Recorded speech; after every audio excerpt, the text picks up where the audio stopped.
बिस्मिल्लाहिर्रहमानिर्रहीम। इनब्रीडिंग, सबसे पहले हम देखेंगे इसकी डेफिनेशन।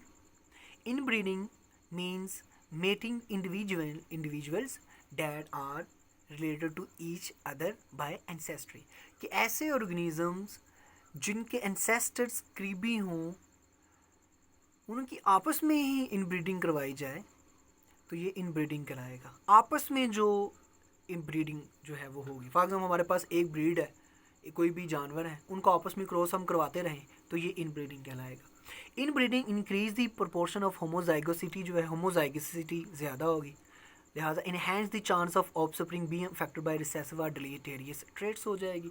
जब आपस में ही शादी होती रहे, क्या होगा कि अगर उनमें कुछ कज़न्स मैरिज जो है उससे ज़्यादा ऐसा हो सकता है जो डिलीटेरियस ट्रेट्स हो सकते हैं। कैसे कि अगर एक ख़ानदान के अंदर डिलीटेरियस कलर ब्लाइंडनेस की या हेमोफीलिया की जीन्स पैदा होती है तो वो उसी ख़ानदान के अंदर ही रहेगी। आपस में क्रॉस की वजह से वो पूरी जो जनरेशन्स हैं, जितने भी इंडिविजुअल्स पैदा होंगे उनके अंदर जो है ये वाली जीन जो है वो फैल जाएगी।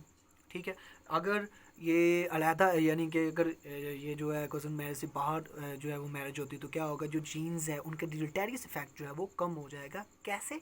हेट्रोजाइगस के ज़रिए।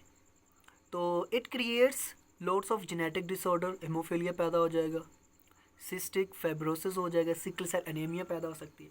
It is totally opposite to outbreeding, ये आउट ब्रीडिंग के ज़रिए। ठीक है जी। फॉर एग्जांपल अगर हम बात करें, यहाँ पे हमारी साहिवाल नस्ल गाय है, कम दूध देती है, बाहर की गाय है ये फ्रीजियन है वो ज़्यादा दूध देती हैं, दोनों का आपस में क्रॉस करवाया, फ़ायदा क्या हुआ? दूध तो ज़्यादा, दूध एक तो ज़्यादा हो जाएगा साहिवाल नस्ल से, लेकिन फ्रीजियन से कम होगा। फ़ायदा ये होगा कि फ्रीजियन से क्या होगा कि दूध ज़्यादा होगा और जो साहिवाल नस्ल है वो गर्मी को ज़्यादा बर्दाश्त करेगी। तो ये फ़ायदा होता है आउट ब्रीडिंग में। अगर इन ब्रीडिंग में नुकसान होता है।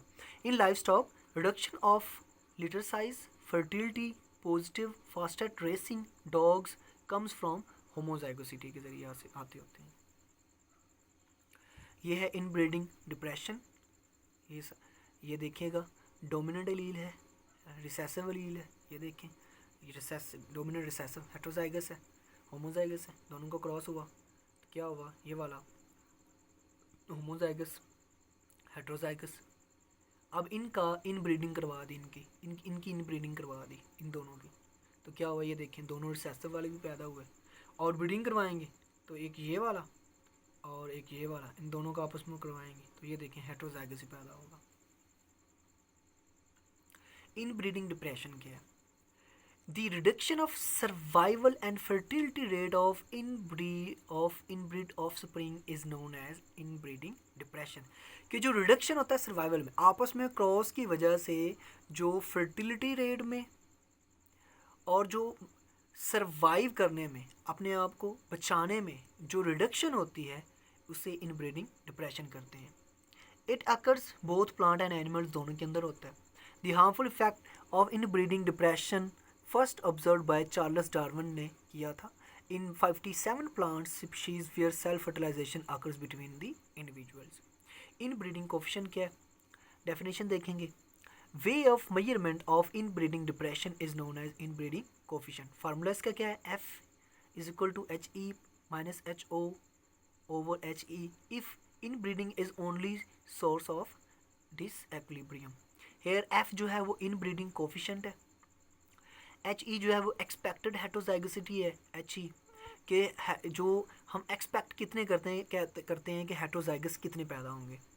HE हम ये वाला देखेंगे, ऑब्जर्व्ड हेट्रोजाइगोसिटी, ये जो है ये वाला। Interpretation F 0 is equal to 0, no inbreeding. अगर F 0 हो तो इन ब्रीडिंग नहीं होगी, F 1 हो तो कंप्लीट इन ब्रीडिंग होगी, लो F means less in breeding होगी, हाई F की वैल्यू ज़्यादा हो तो सिग्निफिकेंट इन ब्रीडिंग पैदा होगी। नेक्स्ट देखेंगे हेट्रोसिस क्या है। Heterosis is the increase in vigour that is observed in progenies of mating of diverse individual from different species, isolated populations are selected strains within species or population। जो वैगरस growth होती है, अगर दो individuals का आपस में हम क्रॉस करवाते हैं या इस में हाइब्रिड भी कह सकते हैं, दो चीज़ों का आपस में क्रॉस करवाने से क्या हुआ कि उसकी हमें सबसे ज़्यादा पैदावार मिली, तो इस प्रोसेस को हेट्रो हेट्रोसिस बोलते हैं, जो वैगरस इंक्रीज इन वैगर की बोलते हैं। हाइब्रिड वैगर वर्सेस हेट्रोसिस का डिफरेंस क्या है? Hybrid vigours is used as synonyms of heterosis. जो हेट्रोसिस है वो हाइब्रिड वैगरस ही होता है। It only describe superiority of the hybrid over the parent, while heterosis describe the other situation. For example crossing over को भी ये show करेगा। Result in weak hybrids, many hybrids in tomato are earlier. Vega is restored by crossing among divergent type as a recessive deleterious alleles are complemented in the hybrid state. Next, types of heterosis. On the basis of origin and nature, two types of heterosis. True heterosis and pseudo heterosis. True heterosis क्या है? It is inherited. ये जो true ये heterosis होती है, ये inherited होती है, एक नस्ल से दूसरी नस्ल में जाएगी। It can be further divided into two types में चेंज होगी। म्यूटेशनल ट्रू हेट्रोसिस, जो म्यूटेशन की वजह से होती है, लीथल होती है ज़्यादातर ये वाली। या balance true heterosis, balance gene combination with better adaptive. इससे क्या होगा कि बेटर ज़्यादा जो है वो हमें खुराक मिलेगी और ये अच्छी होगी, ये नुकसानदेह होगी, ये वाली ये ठीक होगी। Pseudo heterosis में क्या होगा? Crossing of the two parental forms bring in an accidental, excessive and adaptive expression of temporary vigor and vegetative growth is known as pseudo heterosis.